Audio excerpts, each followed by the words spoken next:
Passamos a palavra agora ao doutor Geraldo Prado para a sua exposição. Obrigado. Meu cordial boa tarde a todos. Eu quero agradecer ao professor Marcelo Lessa Bastos e ao meu estimadíssimo amigo, procurador Paredes, pela gentil oportunidade que estão oferecendo de prestar homenagem à obra do meu mestre Afrânio Silva Jardim na data de hoje aqui no auditório do Ministério Público. Eu estou emocionado e muito feliz. Agradeço muito de coração a todos por essa oportunidade. Cumprimento a doutora Lúcia, o professor Rubens Casara, cumprimento a todos na pessoa do estimado professor Nutti, que veio de São Paulo. O professor tem um trechinho do seu livro Princípios Constitucionais, separado aqui, página 240. É fundamental considerar que a culpa deriva da prova em contexto de uma infração penal, considerando-se esta um fato típico antijurídico e culpável. São palavras suas, separadas aqui, neste texto que traduz o meu pensamento a respeito do tema, e tenho a impressão que traduz o pensamento também do professor Afrânio Silva Jardim. O tema é este, o ônus da prova no processo penal condenatório, proposto pelo professor Afrânio na sua obra, e aí, citando palavras do professor Afrânio, trata-se aqui de investigar o tema a partir de uma perspectiva objetiva do ônus da prova. Queremos saber como deve se orientar o órgão jurisdicional diante de fatos relevantes não comprovados devidamente, malgrado o empenho das partes do próprio magistrado. É um tema técnico.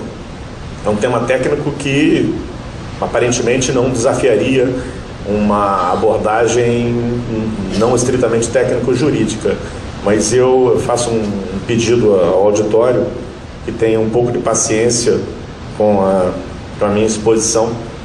Eu chegarei ao tema técnico em algum momento da minha fala, mas eu quero desenvolver esta fala a partir de um outro ângulo que eu considero fundamental. Por quê? Uma explicação da minha trajetória, dos caminhos que eu pretendo seguir. Talvez só haja paralelo em termos de preocupação com este tema, da nossa genuína preocupação brasileira com o tema do ônus da prova no processo penal, no pensamento jurídico italiano. E não por acaso o professor Rubens Casara citou certa comunhão de origens ou de tradições processuais penais que compartilhamos com a Itália, tradições que estamos tentando superar nós no Brasil e, claro, os jovens processualistas penais italianos no seu país, a partir da experiência democrática ou trabalhando no campo democrático.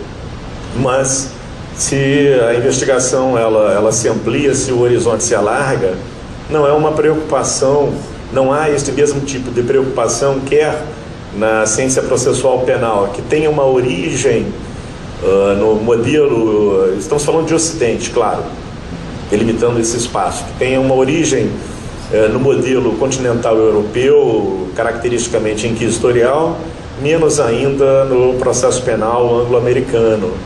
E esse tema também, ele não dá conta de uma série de outras questões que com ele se relacionam diretamente, porque estão ligadas à adjudicação da responsabilidade criminal, à atribuição da responsabilidade criminal a uma pessoa. De que maneira se pode atribuir a responsabilidade por uma infração penal a alguém? Este tema ele traduz um certo sentido quando a prova penal é o elemento de convicção a respeito desta responsabilidade penal. No entanto, grande parte dos estados, na maior parte dos países, caminha-se para mecanismos, métodos de aferição de responsabilidade penal que dispensam a atividade probatória, que dispensam a produção da prova, que dispensam a busca da verdade. Há um em que é ser pensado.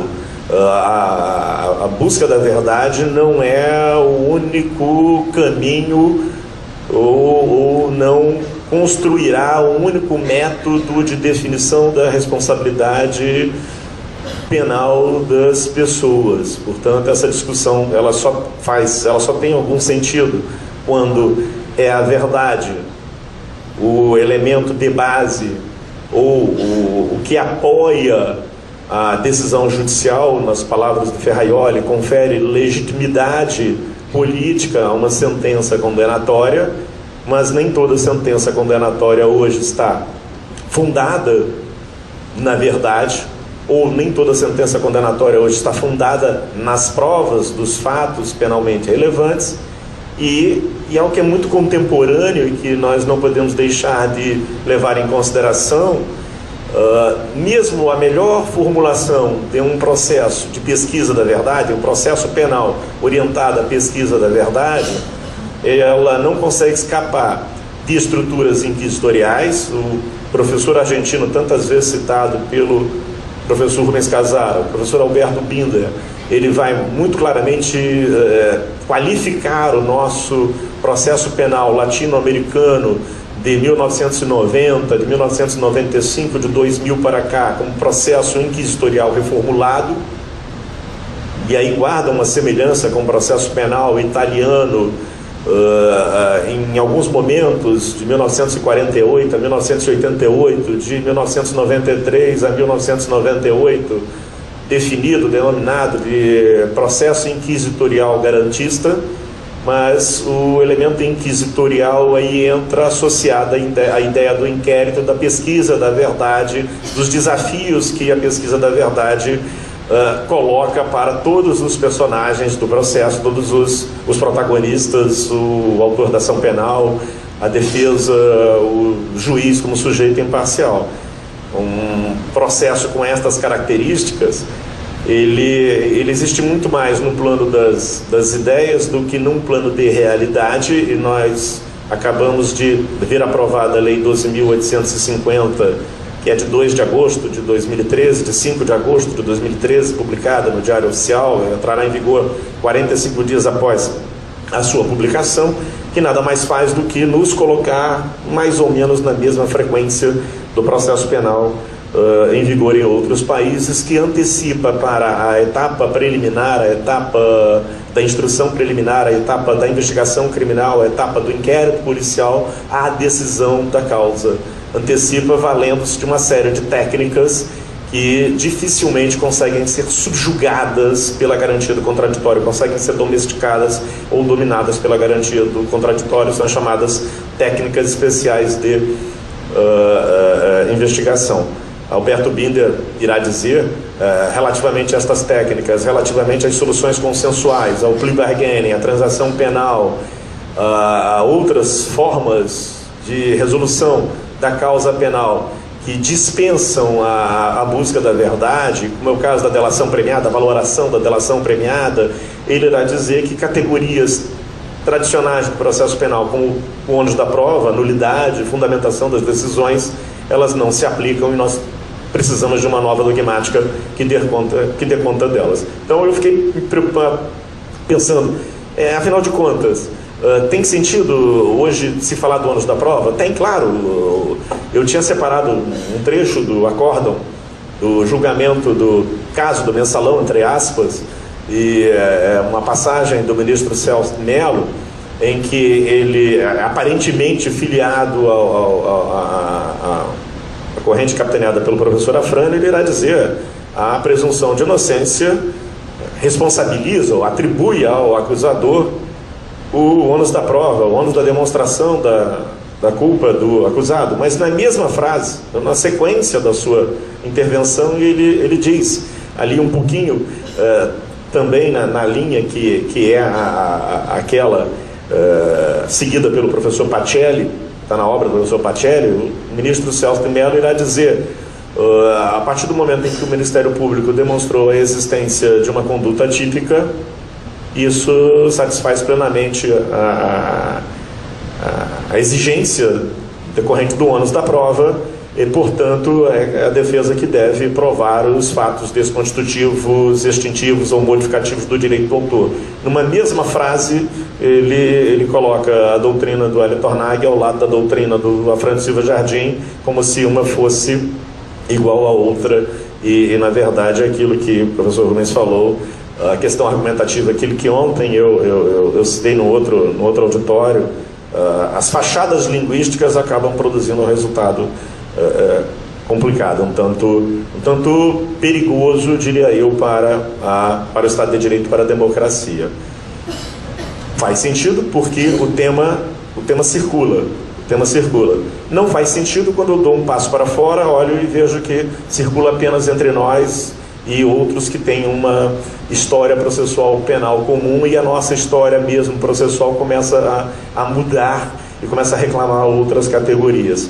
E eu fiquei me perguntando, por que então esse desenvolvimento, por que então essa discussão? As explicações provisórias que eu tenho a dar, e por isso a paciência dos senhores, elas estão relacionadas à vida desse saber direito processual penal no Brasil.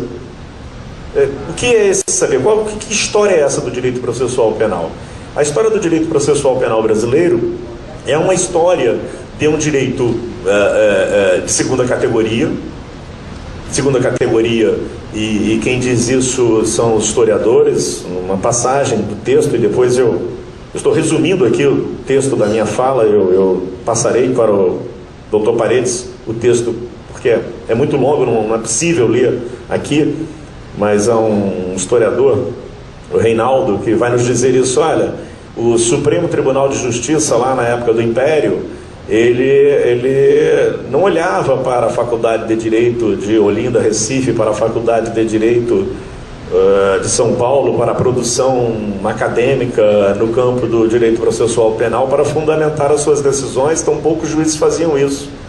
Havia um divórcio completo entre academia e prática, porque, em primeiro lugar, a produção teórica do processo penal brasileiro deste momento era uma produção muito praxista, muito formulária, muito como se aplica determinada lei ao caso concreto, muito herdeira, apesar de querer negar no discurso sua filiação à história das ordenações, mas muito herdeira da mentalidade inquisitorial das ordenações, é absolutamente inútil. De todo modo, o que se nota, o que se pode extrair dessa primeira etapa do processo penal brasileiro, que eu digo que vai aí da nossa independência à proclamação da República, é um direito processual ineficaz, um direito processual não funcional. E quando ele começa a ser funcional, e ele reclama uma espécie de cientificidade, de filiação aos estatutos da ciência, ciência pensada como saber instrumental, e isso vai se dar no Brasil exatamente como aconteceu na Itália, por uma aproximação ao método técnico-jurídico. O método técnico-jurídico, que é altamente criticado hoje, ele esvazia a análise dos fenômenos e categorias do processo penal relativamente ao seu elemento político, e trata as categorias como se fossem ferramentas destituídas de finalidades políticas, desprovidas de finalidades políticas. Esse movimento, que é um movimento lá na Itália, que começa com Mancini, aqui no Brasil muito timidamente com João Mendes Júnior, ele vai conquistar um certo status e uma certa importância no processo penal com a vinda de Liebman para cá, e com um estatuto científico que lhe é emprestado pelo direito processual civil. O direito processual civil oferece ao processo penal brasileiro, da mesma maneira que o direito processual civil ofereceu ao processo penal italiano, uma condição de saber instrumental qualificado e não de mera prática, de mero procedimento, de conhecimento de procedimentos ou de formulações legais, de decretos, etc., etc. E nesse instante de benefício ou de influência do direito processual civil relativamente ao direito processual penal, que um tema como a distribuição do ônus da prova, ele ingressa nas nossas preocupações, porque é um tema característico das preocupações do direito processual civil.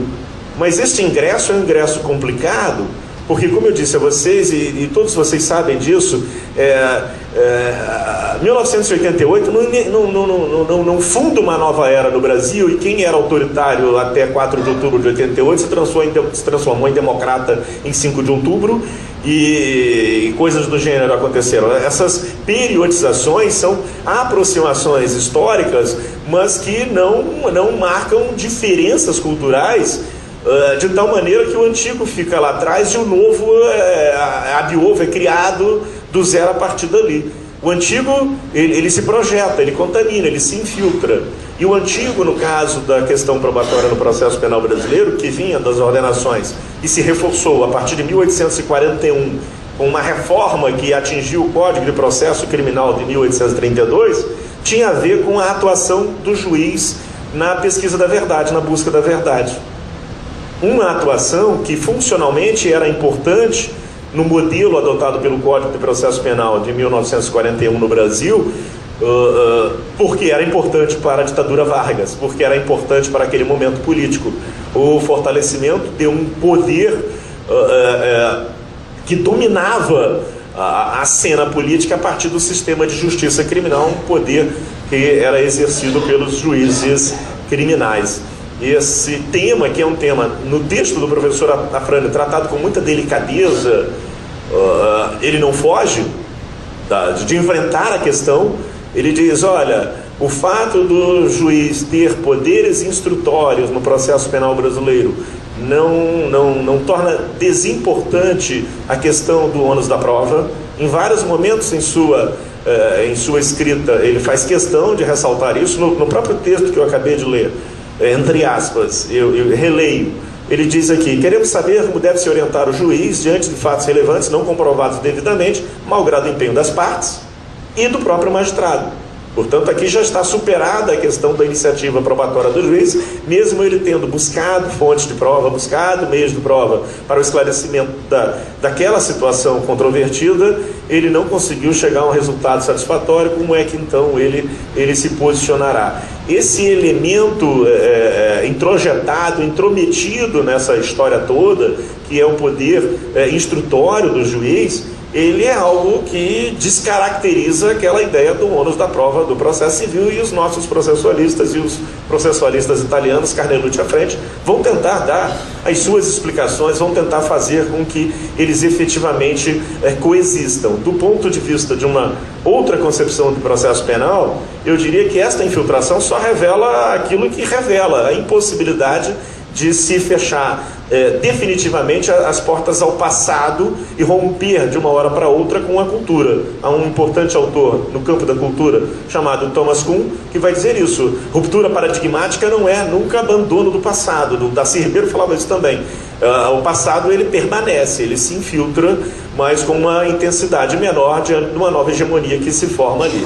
Então tínhamos uma situação interessante. Essa situação também, segundo o meu olhar, é uma situação de abandono, porque o que havia antes dali era uma relação promíscua e interiorizada do direito processual penal com o direito penal.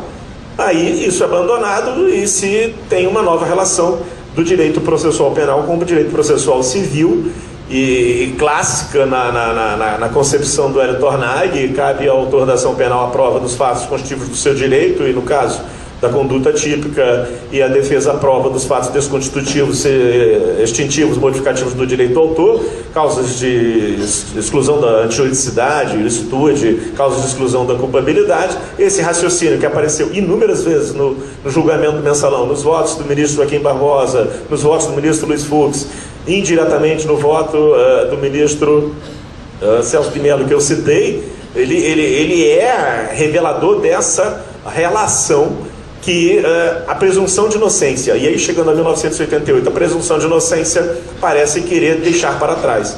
Chegamos a 1988, o texto do professor Afrânio, eu não tinha uma data, mas como ele cita passagem de 1989, portanto ele é posterior a 88, Esse texto cita textualmente lá o artigo 5º do 157 da Constituição, a presunção de inocência, etc.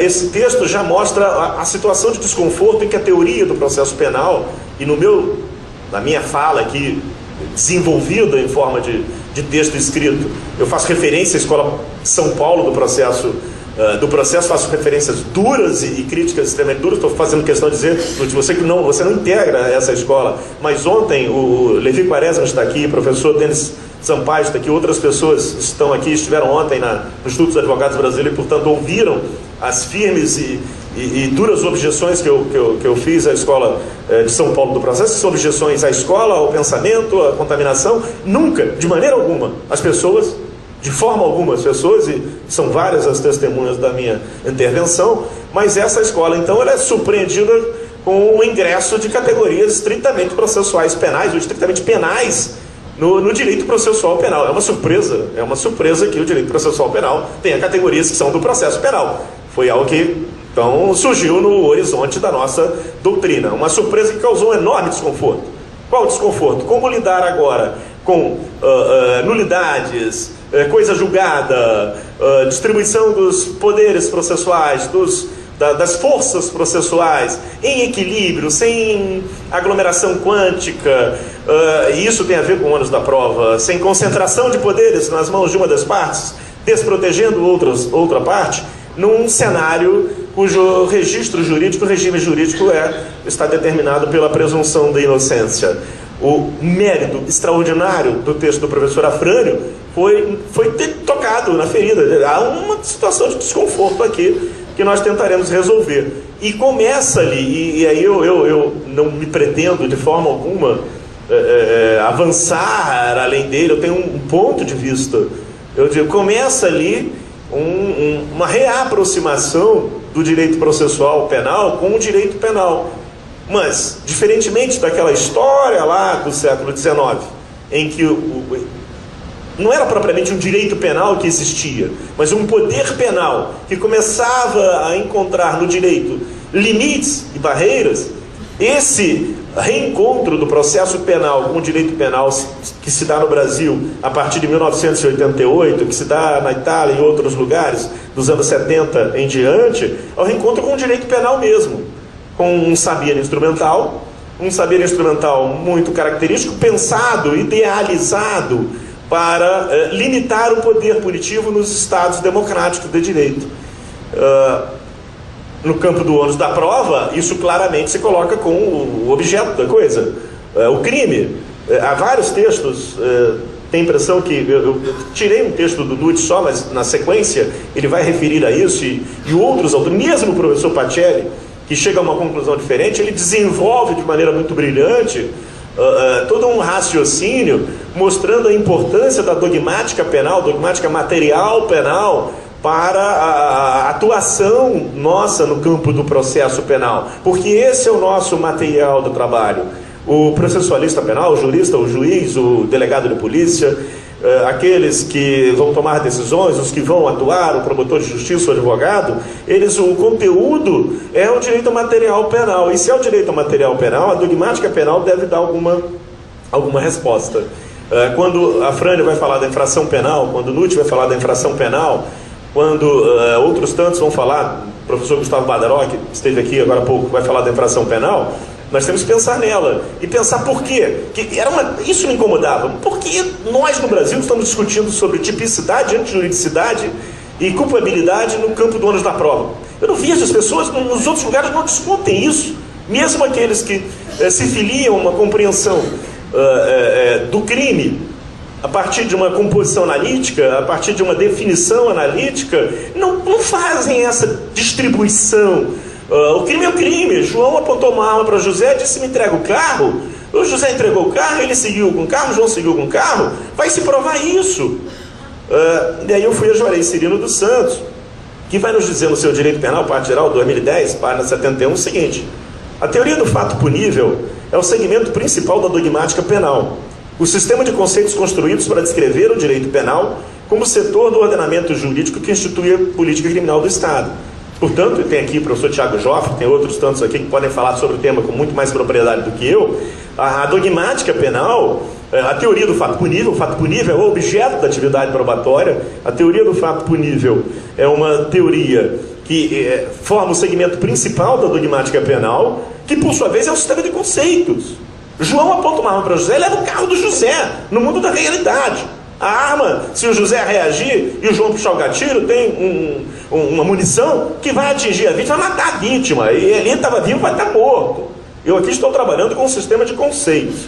E Juarez Cirino segue. Uma teoria do fato punível deve começar pela definição de seu objeto de estudo, o conceito de fato punível. As definições de um conceito podem ter natureza real, material, formal ou operacional, conforme a origem, os efeitos, a natureza e os caracteres constitutivos da realidade conceituada.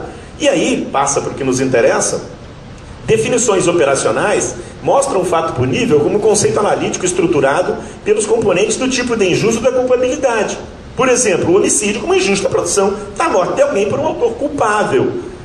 Então, o conceito analítico de crime que nós empregamos, conduta típica, ilícita e culpável, é um conceito, porque João atira em José, mata José, isso é um crime. O conceito é um conceito, que eu atuo formalmente, materialmente, operacionalmente, para atingir determinados objetivos. E eu não posso confundir o objetivo com o fato punível. Essa confusão é extraordinariamente perigosa, diz aqui, prosseguindo com Juarez Cirino dos Santos. As definições operacionais funcionam como... Caminhando para o fim. Mais ou menos, 10 minutos. Obrigado. As definições operacionais funcionam como, abro aspas, critério de racionalidade da jurisprudência criminal, cumprindo a relevante função de contribuir para a segurança jurídica do cidadão no Estado democrático de direito.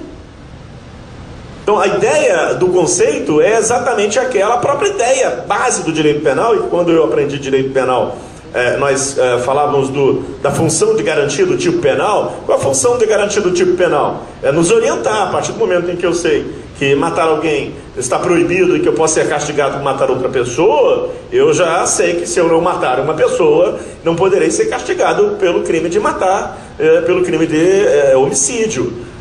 Função orientadora da jurisprudência, mas vai uma enorme distância, daí há uma enorme diferença, que na Itália, ela foi muito bem percebida por um penalista chamado Giacomo Dell'Itala. O Giacomo Dell'Itala, ele tem uma característica que é muito próxima da do Schunemann na Alemanha, do Klaus Hoxin na Alemanha. Eles são penalistas profundos conhecedores do direito processual. Ele era, né? E no caso Schunemann e do Hoxin, penalistas profundos conhecedores do direito processual penal. Os seus textos e obras de processo penal são altamente consistentes. E o diálogo que eles travam, e Dell'Itala vai se referir a isso num debate intenso com Carnelucci, os diálogos que eles travam no campo, no interior do campo científico, processual penal, se dá com direito material penal.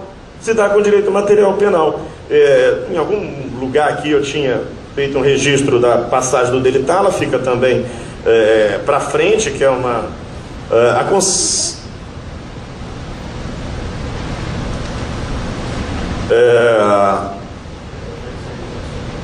Giacomo Dell'Itala, penalista italiano da Sardenha, foi um dos primeiros autores da Península a cerrar fileiras contra a tendência de uma teoria unitária do processo, abro aspas, ao propugnar a existência de direitos processuais específicos em relação ao ramo de direito material a que aderem. E lá ele vai ser pioneiro num universo de processualistas penais italianos, dezenas deles, e aí eu diria no campo do processo penal alemão também, há um número muito grande de processualistas penais alemães da nova geração, de pessoas que vão estabelecer uma relação entre o direito material e o direito processual. Vamos dizer, olha, aqui não tem que discutir necessariamente o ônus da prova. Essa é uma discussão que não tem sentido, porque se o acusado é presumido inocente, a demonstração do crime é da responsabilidade do autor da ação penal. A demonstração do crime é da responsabilidade de quem acusa. Estritamente quem acusa. O conceito analítico de crime, o Hoxin vai dizer, ele vai cumprir outras funções, ele vai servir para outra coisa, ele vai funcionar em outro plano. E isso é muito sério.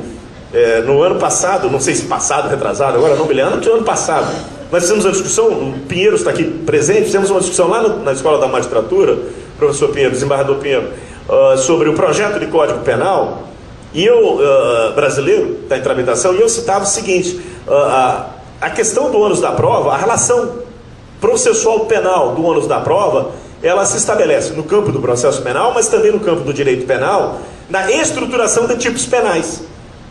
Eu preciso, o legislador, ele é desafiado por conta dessa operacionalidade, dessa racionalidade que eu mencionei, a estruturar tipos penais que, em primeiro lugar, permitam uma dialeticidade, uma comprovação, uma demonstração e uma refutação, mas principalmente que, em hipótese alguma, invertam a presunção de inocência, a dimensão probatória da presunção de inocência.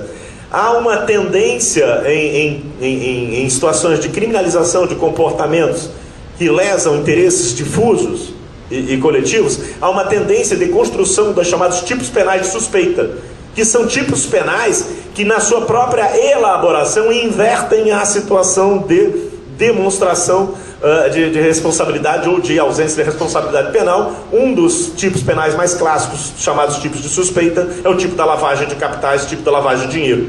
Então, o momento da fala do professor Fernando Silva Jardim, naquele início ali da vigência da Constituição, ele foi importante porque nos alertou. Olha, tem uma relação direta entre o direito processual penal e algo que não é necessariamente o direito processual civil.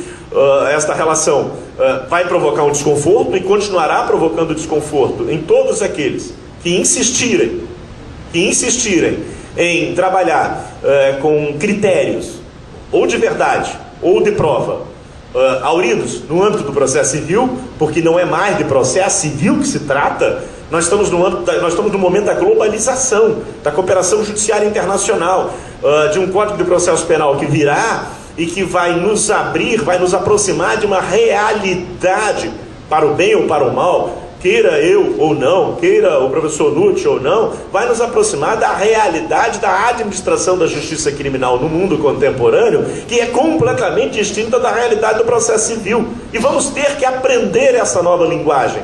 Vamos ter que aprender a lidar com isso. E no caso, particularmente, dos profissionais, e mais especialmente do Ministério Público, esse aprendizado se coloca como um momento central da sua vida, porque aí é preciso que o Ministério Público ele disponha de um aparelho, de um aparato, de uma estrutura de investigação que, na minha opinião, deve ser desenvolvida pela polícia. Estou deixando isso muito claro também aqui nesse plenário, com todo respeito às opiniões em sentido diverso, mas quem quer que seja, tem que ser profissional para investigar, e esse profissional tem que investigar bem, para entregar ao Ministério Público um material que, ou no processo em contraditório, ou no processo em negociação, ofereça ao Ministério Público a condição concreta de responsabilizar os agentes, os autores das infrações penais. Esse tipo de discussão aqui, ele fragiliza essa posição do Tornag, aí, final mesmo, o último minuto, essa equiparação, essa simetria, processo penal, processo civil, fragiliza, como disse o professor Rubens, a posição de um Ministério Público num sistema de justiça criminal no Estado de Direito. Fragiliza, é desnecessário, está ultrapassado, nós podemos ficar aqui com ultrapassado. Eu fiquei pensando, quando eu caminhava, minha última frase, fiquei pensando, gozado, nós estamos discutindo ontem, o professor Juarez Tavares estava lá, falando sobre novas concepções de culpabilidade. Estamos discutindo imputação objetiva. Estamos discutindo tantos temas que interferem diretamente com a nossa própria compreensão dos elementos que compõem o conceito analítico de crime, que vai ser impossível o sujeito conseguir montar uma equação de distribuição do ônus da prova com, por exemplo, um tipo de injusto.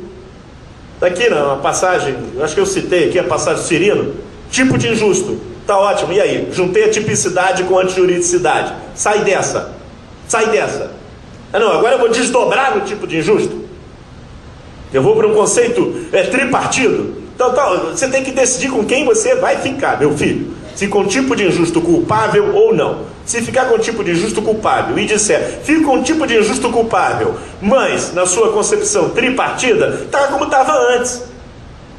E não dá conta dos sérios problemas que um direito penal deve dar conta. Como disse o professor Juarez Tavares ontem, direito penal não protege bens jurídicos, porque o João foi morto pelo José, não tem como ressuscitar o João, mas fundamenta as ações de reprovação desse comportamento de homicídio. Eu lamento muito que essa fala tenha sido assim muito sintetizada, ela está mais organizada no texto. Se eu lesse o texto, nós sairemos daqui amanhã, por isso eu peço desculpas. Muito obrigado.